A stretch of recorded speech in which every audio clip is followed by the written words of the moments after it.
नमस्कार, जय हिंद विद्यार्थी मित्रांनो। आज दिनांक 27 एप्रिल आज रोजी ज्या झालेल्या महत्त्वपूर्ण घटना आहे जे की स्पर्धा परीक्षेसाठी आपल्याला अत्यंत महत्त्वपूर्ण आहे त्याबद्दल आपण आज काही प्रश्न पाहणार आहोत। बघा, सर्वात पहिला प्रश्न आहे आपला आजचा, काय म्हणते, नेस्कॉमच्या नव्या अध्यक्षपदी कोणाची नियुक्ती करण्यात आली। मित्रांनो, हे जे नेस्कॉम आहे हे काय तर बघा, नेस्कॉम बद्दल थोडं माहिती असू द्या। नेस्कॉम जे आहे ते काय तर national association of software and service company आहे। ही एक भारतातील काय IT आणि BPO उद्योगातील सर्वोच्च आणि सर्वात महत्त्वाची व्यापारी संस्था आहे। मित्रांनो, हिची स्थापना 1988 रोजी करण्यात आलेली आहे आणि आर्थिक महत्त्व जर बघितलंय आपण भारताच्या अर्थव्यवस्थेत आणि विशेषतः निर्यातीमध्ये सॉफ्टवेअर आणि IT क्षेत्राचा क्षेत्रामध्ये याचा जो आहे तो सिंहाचा वाटा आहे। या क्षेत्रासाठी धोरणे बनवण्यात नेस्कॉम भारत सरकारला मिळून काम करते, इथपर्यंत लक्षात असू द्या। पुढे काय दिलेलं आहे बघा, नियुक्ती आपल्याला माहिती पाहिजे कोणाची नियुक्ती झालेली आहे तर श्रीकांत, काय नाव आहे तर श्रीकांत वेलमाकरनी यांची नियुक्ती करण्यात आलेली आहे। बघा, पुढचा प्रश्न आहे आजचा आपला, पॉवर फायनान्स कॉर्पोरेशन जी की एक मिनीरत्न कंपनी आहे। मित्रांनो, पॉवर फायनान्स कॉर्पोरेशन मध्ये संचालक म्हणून कोणी पदभार स्वीकारले आहे। जे काही पॉवर फायनान्स कॉर्पोरेशन आहे ती जी आहे नॉन बँकिंग वित्तीय कंपनी आहे मित्रांनो, जी की एक महारत्न कंपनी आहे, लक्षात असू द्या। त्यामध्ये जे काही संचालक पदाची नियुक्ती आहे कोणाची झालेली आहे तर राजेश कुमार अग्रवाल यांची नियुक्ती करण्यात आलेली आहे। राजेश कुमार अग्रवाल यांनी पॉवर फायनान्स कॉर्पोरेशन मध्ये संचालक म्हणून पदभार स्वीकारलेला आहे। त्यांना 30 वर्षाहून अधिक अनुभव असून ते प्रकल्प, वित्तपुरवठा, पतमूल्यांकन आणि जोखीम व्यवस्था यामध्ये तज्ञ आहेत। पुढचा प्रश्न बघा, पुढचा प्रश्न काय आहे, AU स्मॉल फायनान्सच्या बँकेच्या कार्यकारी संचालकपदी नियुक्तीसाठी कोणाला मंजुरी देण्यात आलेली आहे। मित्रांनो, AU स्मॉल फायनान्स बँक जी आहे ही छोटी भारतामधली एक सर्वात महत्त्वाची स्मॉल फायनान्स बँक आहे। मित्रांनो, याची जे नियुक्तीसाठी कोणाची करण्यात आलेली आहे तर विवेक त्रिपाठी याची। नुकतेच मित्रांनो तुम्हाला माहिती पाहिजे जे फिनकेअर बँक आहे त्याचं नुकतेच स्मॉल फायनान्स बँकमध्ये काय करण्यात आलेलं आहे, विलगीकरण करण्यात आलेलं आहे।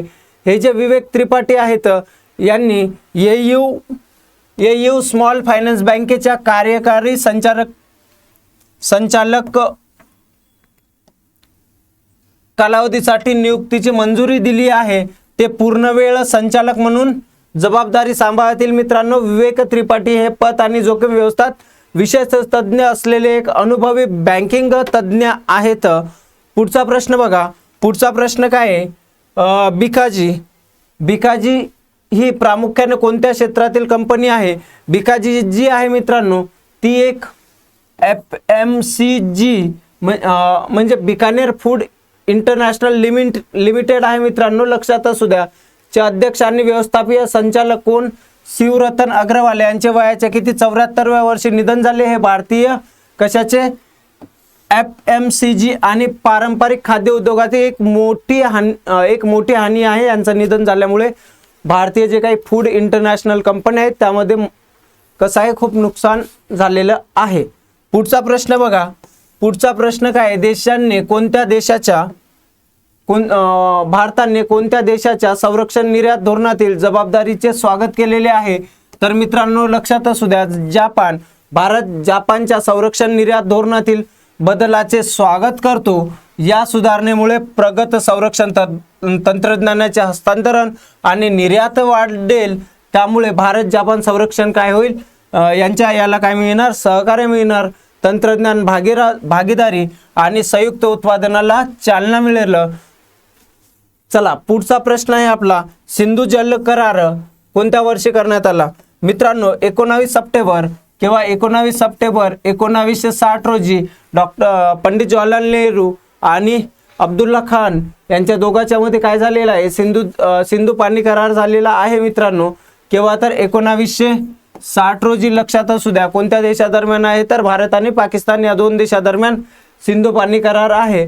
पाकिस्तानने 1960 मध्ये जागतिक बँकेच्या मध्यस्थीने झालेल्या सिंधू पाणी कराराला कराराला भारताने दिलेल्या तात्पुरत्या निलंबनाचा मुद्दा संयुक्त राष्ट्र सुरक्षा परिषद आणि संयुक्त राष्ट्र महासभेत उपस्थित केला आहे.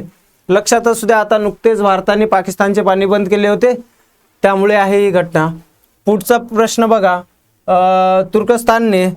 तुर्कस्तानने कोणत्या वयोगटातील मुलाच्या सोशल मीडिया वापरावर मर्यादा घालणारा कायदा मंजूर केला आहे? तर 15 वर्षापेक्षा कमी वयाच्या कोणी, तर तुर्कस्तानने ऑनलाईन सुरक्षितता आणि मानसिक आरोग्याचे रक्षण करण्याच्या उद्देशाने तुर्कस्तानने 15 वर्षाखालील मुलाच्या सोशल मीडिया वापरावर निर्बंध घालणारा एक नवीन कायदा मंजूर केला.